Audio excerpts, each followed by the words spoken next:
Radiotherapy is an alternative to radical cystectomy for the treatment of patients with muscle-invasive bladder cancer, usually between stages T2 to T4, and it can include patients who've got low volume nodal disease as well. It's a potential option for a large proportion of patients. There are patients which can't have radiotherapy, such as patients with radiation sensitivity syndromes, previous treatment and such like. And the main purpose for using radiotherapy is to try and obtain bladder preservation and good bladder function.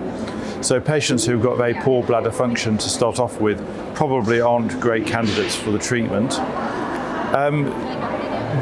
Otherwise, there's not a lot of limitations as to who could have radiotherapy, but sometimes surgery might be seen as a better option, maybe people with very large tumours or large residual masses which may have a poor outcome from radiotherapy.